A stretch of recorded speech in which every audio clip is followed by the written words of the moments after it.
अस्सलाम वालेकुम। मैं गौरव सियासत के प्लेटफॉर्म से आपकी खिदमत में इस्लामाबाद से हाजिर हूँ। मेरे साथ मेरे दो संगी साथी, एक नजम वली खान। ये नजम वली खान का तारफ मैं करा दूँ, मैं इसको जानता हूँ 1986 से, तो 40 साल हो गए भाई साड़ी यारी।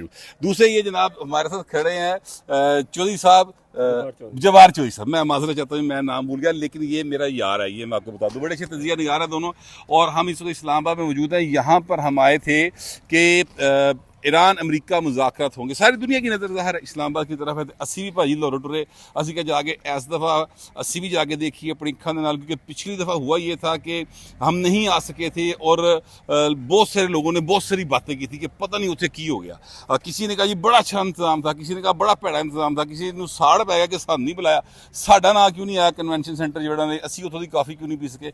असी क्या चलो सानू को बुलावे ना बुलावे असी पहुँच जाइए उत्थे। इस दफ़ा जाके कोई जरा ना अपनी अखा ना वेख के ये हालात की, लेकिन हालात तो सर ये बन गए कि हमारे आने से पहले पहले ये असी राज सां तो ये एक खबर जो है वो पता चली कि जनाब वो ईरान ने कह दी असी नहीं आ रहे, असी रुस गए हैं। अच्छा जी, अब वो रुस क्यों गए हैं और मामला क्या है, ये मेरे साथ खड़े हैं नजम वली खान साहब। ये थोड़ा सा इस पर रोशनी फरमाएंगे, फिर मैं इनसे बात करूंगा कि सूरत हाल क्या है। जी नजम भाई बताइएगा। बरसों बड़ा जो है ना संगीन किस्म का इख्तलाफ इस वक्त ईरान के अंदर मौजूद है। वहाँ पर चले चले चले अच्छा बरसों सूरत हाल ये है कि वहाँ पर दो धड़े हैं।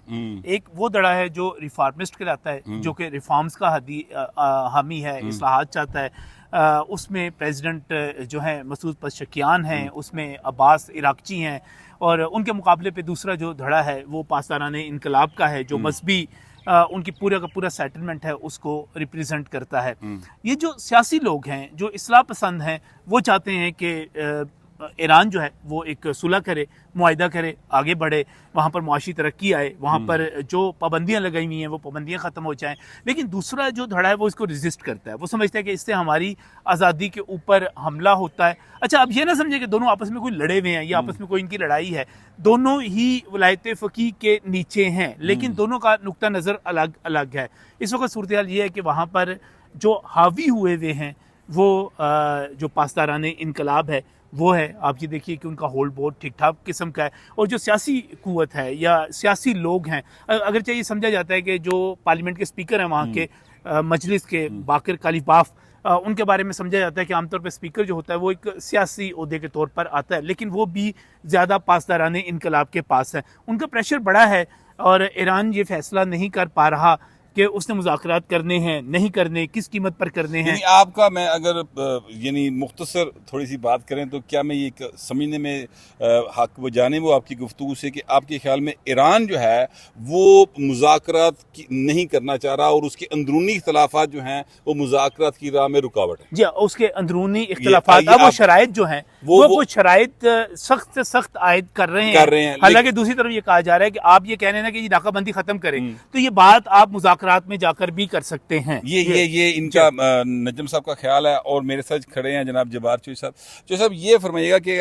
पहले बात कि क्या आप नजम साहब की इस बात से इत्तेफाक करते हैं? देखिए, जहाँ तक इख्तलाफात की बात है वहाँ पे हमेशा से रहे हैं दोनों में, पॉलिटिकल दो थॉट और बाकी जो अपना जो दूसरी बात है जो पासदार इनकलाब है उनका डिफरेंस माहौल रहा है। लेकिन इस मामले में मेरा ख्याल है टोटल सिर्फ जब बर्डन जो है ना ईरान पे डालना मेरा ख्याल ज्यादती होगी, क्योंकि अमरीका संग ते गूठा रख के जो ना अपना कौन लगता है डील करना चाह रहा है। मेरा ख्याल ये शायद किसी को भी मंजूर नहीं है। देखिए, जब आपने हुर्मुज़ खोलने का ऐलान हुआ, उसके बाद बंद करने का, उसके बाद फिर जो अमेरिका का ब्लॉकेट करना था वो अमेरिका ने तो अब मुआशी, देखिए ईरान जो है वो, मैं हैरान इस बात से क्योंकि ईरान जंग जो है गोला बारूद बर्दाश्त करता रहा वो, लेकिन ये जो मुआशी जो नाकाबंदी है मेरा ख्याल इससे ये उससे इमरान जो है वो बर्दाश्त करने के लिए तैयार नहीं है।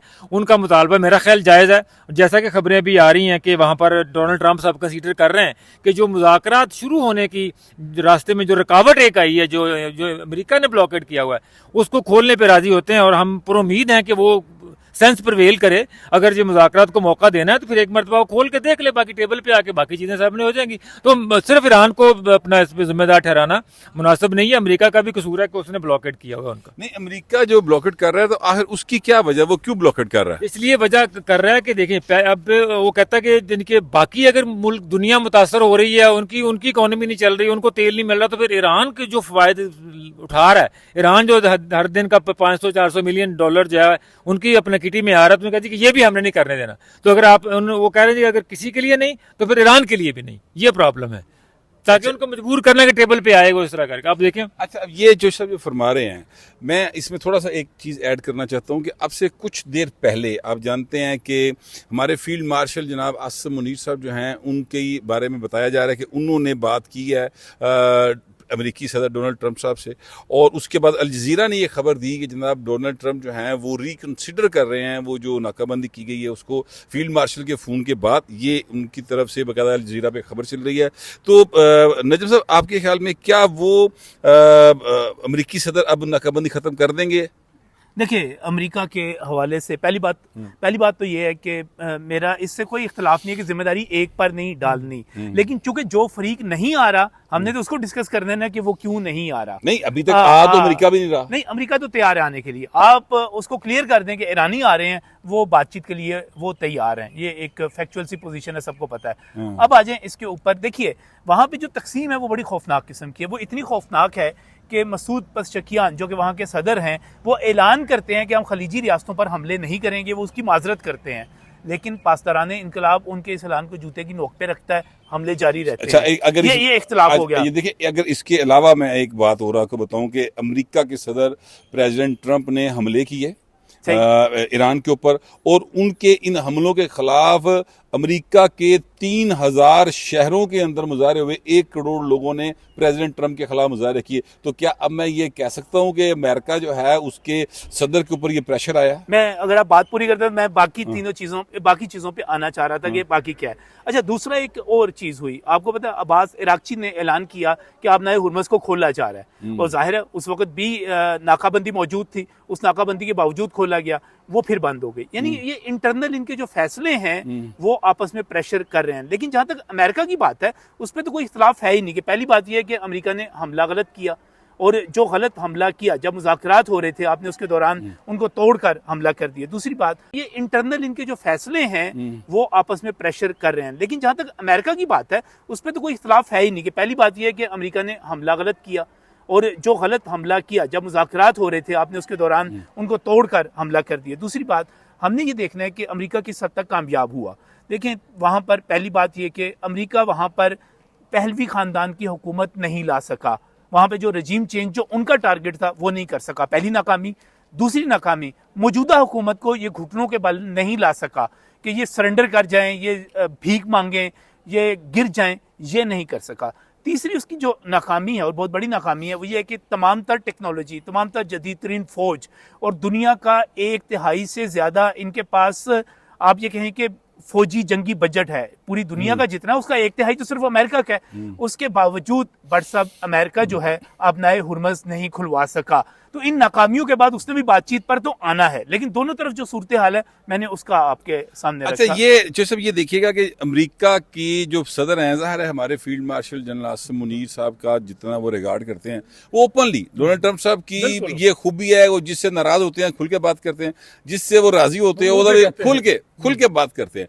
अच्छा, अब वो उनके साथ उनकी जो एक अकीदत, मोहब्बत या एहतराम का रिश्ता बुरी जगह पर है, और ये कहा भी है अल जज़ीरा ने कि हमारे फील्ड मार्शल की फोन के बाद वो रिकंसिडर कर रहे हैं अपने फैसले को। लेकिन साथ ही साथ ये भी तो एक बात है ना कि चाइना की जानिब से एक बड़ा सख्त बयान आया, और उसमें उन्होंने ये कहा है कि जनाब जो सऊदी फरमा रवा है उनके साथ फोन पर बात की गई चाइना की जानिब से, और ये वहां पर कहा गया कि जनाब ये आपने हुर्मुज़ जो है ना इसको खुला होना चाहिए। देखिए, अपने हुर्मुज़ जो है ना सिर्फ अमेरिका और ईरान का इशू नहीं है, ये तो आपको पता है, वो पूरी दुनिया का इशू है। और अगर ये ज़्यादातर जो बंद रहेगी तो ज़ाहिर है फिर जो अभी सिंपथी ईरान के साथ है, अभी चाइना की है, रशिया की है, तो वो आहिस्ता आहिस्ता जो है रिवर्स होना शुरू हो जाएंगे, क्योंकि बहरहाल पूरी दुनिया की इकॉनमी जो है इस पर डिपेंड करती है, और दुनिया नहीं चाहेगी कि उसकी इकॉनमी जो है ना, उसकी ऑयल की प्राइसेस बढ़े, इलेक्ट्रिसिटी तवानाई का बहरान है। इसलिए जो जल्द जब देर इसको खोलना है, तो बेहतर ये है कि आज हम इस्लामाबाद में खड़े हैं, यहाँ पर देखें क्या माहौल है, टेबल सजी हुई है, तो बेहतर ये है कि वो अभी दोनों तरफ से, अभी नजम साहब ने बताया कि जो ईरान ने, जो अमेरिका ने जो हमले किए वो कामयाब नहीं हो सका, तो ये तो ईरान की फतह है, तो ईरान भी अपनी फतह का ऐलान करे, डोनाल्ड डोनाल्ड ट्रंप जब अपने जाके घर में जाएंगे कि हम कामयाब हो गए, तो बेहतर तो यही है ना, आखिरकार मामला तो फिर गलत टेबल पे मुकनी है, तो फिर टेबल पे बैठ के बात कर लें दोनों। अच्छा ये देखिए ना आने वाली बात को जरा छोड़ देना, आ जाए फिर बात कर लें। और इनकी जबरदस्त ना दे वटते पई है ना फिर। आप अगर वहीं से घर से शरायत लगा के चलेंगे तो आप, चलो जैसे नजीम साहब ने कहा कि वो ब्लॉकेट का भी पॉइंट रख लें टेबल में, सबसे पहले उसको डिस्कस कर लें ताकि दरमियान में बात हो जाए। आखिरकार जब बात बैठ के ही करनी है तो फिर आ जाए, बैठ के कर, फिर उसमें मेरा ख्याल हेजिटेट नहीं होना चाहिए। इस्लामाबाद में कितना जबरदस्त किस्म का तैयारियां हैं, तो आ जाए भाई, असी भी आए हुए होते अच्छा लेकिन बात यह है कि देखिए नजम साहब, ये जो अमेरिका है उसके भी मिड टर्म इंतखाबात आपको पता आ रहे हैं, और जिस तरह से मुजाहरे हुए हैं वहाँ पर ईरान के खिलाफ जंग के हवाले से, तो अगर ट्रंप साहब इस जंग से जल्दी बाहर ना निकले तो ये भी तो इम्कान है ना कि वो फिर इलेक्शन हार जाएंगे। बिल्कुल, ये देखें सबसे बड़ा प्रेशर जो अमेरिका के ऊपर है, मेरा ख्याल है ईरान में कामयाबी हासिल ना करना उनके लिए इतना बड़ा प्रेशर नहीं है, क्योंकि अफगानिस्तान में भी तो वो 20 साल रहे, वो खर्च करते रहे। असल प्रेशर ये है कि अब ईरान के अंदर से जो मुजाहिदे हो रहे हैं, देखिए अफगानिस्तान में 20 साल रहना एक अलग बात थी, क्योंकि अफगानिस्तान पे वो काबिज हो गए थे और नेटो फोर्सेज के साथ हुए, वहाँ पे अमेरिका अकेला खर्चा नहीं कर रहा था। नहीं, उसके बावजूद वो 20 साल उन्होंने लगा दिए ना, यहाँ पर भी एक लंबी जंग चला सकते हैं। लेकिन अब दुनिया जिस तरह जंग के खिलाफ हो रही है, ये जिस तरह प्रेसिडेंट ट्रंप खुद कहते हैं कि वो जंगों के खिलाफ, जंगों को ख़त्म करने के लिए आए हैं, तो ये एक्सेप्टेबल नहीं रहा कि वो खुद जो है एक जंग शुरू कर दें। तो उनके खिलाफ जाहिर है मिड टर्म इलेक्शन है, और इसमें आप ये देखिए कि जेडी वैंस जो हैं उनका रवैया बिल्कुल मुख्तलिफ है। वो नेतन्याहू को शटअप कॉल देते हैं, वो ये कहते हैं, जब कालीबाफ की तरफ से ये कहा जाता है कि हमारा 7 नुकात पर जो है इत्तेफाक 3 पर नहीं है, तो उसके जवाब में जेडी वैंस कहता है कि अच्छी बात है, 7 पर तो इत्तेफाक मौजूद है, वो हमें गुफ्तगू की तरफ माइल नजर आता है। तो वही बात चौधरी साहब वाली कि आपने जब चीज़ों को, मसलों को हल ही मुज़ाकरात के ज़रिए करना है, और ये बात कहना कि आप किसी तहजीब को ख़त्म कर देंगे, किसी मुल्क को ख़त्म कर देंगे। आपने अफगानिस्तान में क्या किया? नेटो, आप खुद कह रहे हैं नेटो पूरा आपके साथ था, आपने इतना लंबा अरसा करने के बाद वहां पर $7.5 अरब का असला छोड़ के आपको जाना पड़ा, क्या किया? वो तहजीब तो अभी भी जिंदा है, वो तो अपने उस कल्चर के साथ इस वक्त अफगानिस्तान वाली तहजीब है वो केड़ी जिंदा यार, नहीं, वहां पर अभी भी जो लाके बैठाए हैं दहशतगर्द, पूरी दुनिया से दहशतगर्द तंजीमें वहां पर मौजूद है। आप छोड़ के चले गए ना? नहीं, छोड़ के चले गए, नजम साहब मौजूद नहीं है वहां पे, लागे बैठाई गई हैं। आप ये देखिए कि इधर से अमेरिकन गए हैं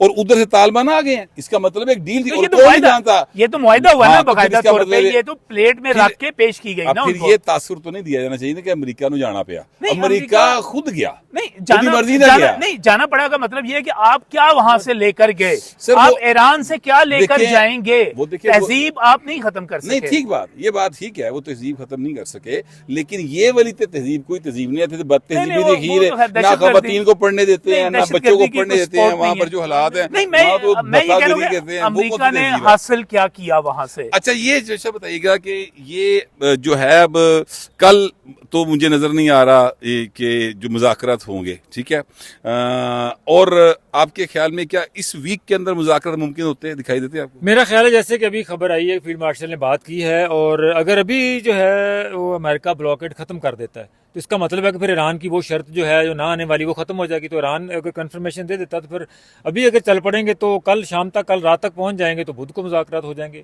तो मेरा ख्याल हो जाएंगे। बाकी एक मैं और बात ऐड कर दूं, देखिए अगर मुज़ाकरात नहीं होते तो फिर जंग है, और जैसा ये आपने पहले सवाल किया था नजम साहब से कि वहाँ पर मुजाहरे हो रहे हैं, मैंने जो देखा है हिस्टोरिकली तौर के ऊपर, जो ईरान, जो अमेरिका के प्रेसिडेंट हैं वो जंगों के मामले में पब्लिक ओपिनियन की ज्यादा परवाह नहीं करते। हमने देखा है किसी मामले में पब्लिक ओपिनियन की परवाह नहीं करते।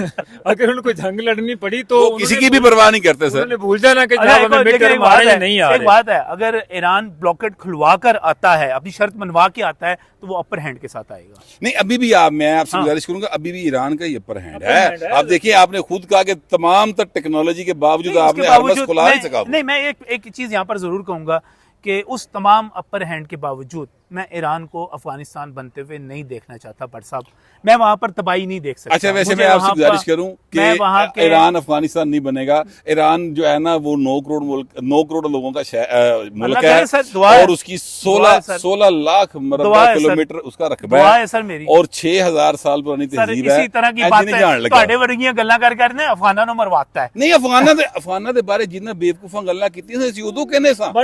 आप जा एक मिनट ठहरो जी, जंग नहीं होनी चाहिए भट्ट साहब, नहीं चढ़ाओ ना। नहीं मैं अच्छा जी मेरी गल सुन के ना पहाड़ पे चढ़ना है फिर पाजी सुलह ही कर लो। लेकिन मैं ये कह रहा हूँ, नहीं जंग बुरी चीज, सर जंग बुरी चीज है, लेकिन माफ कीजिएगा जो अखबार अपनी एक पेशानी के साथ इलामा इकबाल का ये मिसरा लगाता था, अफगान बाकी को सार बाकी, अब उस अखबार के बानी तो हर दुनिया में नहीं रहे, लेकिन जो उनकी बाकियात है उनसे पूछे ना कि वो ये जो झूठ बेचते रहे कि अफगानिस्तान को कोई कभी जीत नहीं सका, तो खुदा का वास्ता है तारीख लोगों को पढ़ाएं, उनको पता है कि अफगानिस्तान एक बार नहीं सैकड़ों बार फतह हुआ और एक ने नहीं किया, कईया ने किया। बहर मैं अब उसमें नहीं जाऊंगा, मगर यहाँ पर जो सर इसका माहौल है ना अफगानिस्तान के अंदर, सच्ची बात यह है अभी हमारी किसी हाई अप से मुलाकात नहीं हुई है, लेकिन यहाँ का जो माहौल मुझे दिखाई दे रहा है उसमें बहरहाल एक उम्मीद है, उसमें उसकी फ़ज़ा के अंदर मुझे तैयारी दिखाई दे रही है। जगह जगह पे ब्लॉकेड है, ये ज़रूरी है, ज़ाहिर है, क्योंकि हम जो है एक ऐसा मुल्क है जहाँ पर सिक्योरिटी बहुत अहम चीज़ है और यहाँ पर मुकम्मल तौर पे जो है वो सिक्योरिटी जब तक नहीं होगी चीज़ें आगे नहीं बढ़ सकती। तो सिक्योरिटी यहाँ पर है और रेड जोन बिल्कुल जो है इस वक्त एक किस्म का सील है, लेकिन जो कुछ आप ख़बरों में सुन रहे हैं इस्लामाबाद की फ़ज़ाओं में इस वक्त उस तरह की मायूसी मौजूद नहीं है। एक होप जो है वो मौजूद है। अल्लाह करे कि वो होप जो है वो हकीकत का रूप धार ले और मुज़ाकरात हो और दुनिया में अमन कायम हो। ये हम तीनों की दुआ है, बजाय इसके कि हम तीनों के ख्याल ज़रा मुख्तलिफ हैं। इसके बावजूद तो मैं क्या भाजी इस्लामाबाद पहुँचे हैं तो पहली एंट्री तो दे देंगे, अगर मुज़ाकरात की मज़ीद उम्मीद हुई तो असीं इत्थे स्टे करांगे, वरना लाहौर तो फिर है ही भाजी। अल्लाह हाफिज़। 999 कम्युनिकेशन, डिजिटल मीडिया और यूट्यूब चैनल्स की दुनिया में बड़ी कामयाबियां समेटने के बाद अब वेब न्यूज, वेब चैनल और यूट्यूब न्यूज चैनल की तरफ कदम बढ़ा रहा है, जिसके लिए हमें मुल्क भर में रिपोर्टर्स की जरूरत है। ख्वाहिशमंद हजरात व खवातीन नीचे दिए गए नंबर पर राब्ता करें। व्हाट्सएप +92 309 1226 999।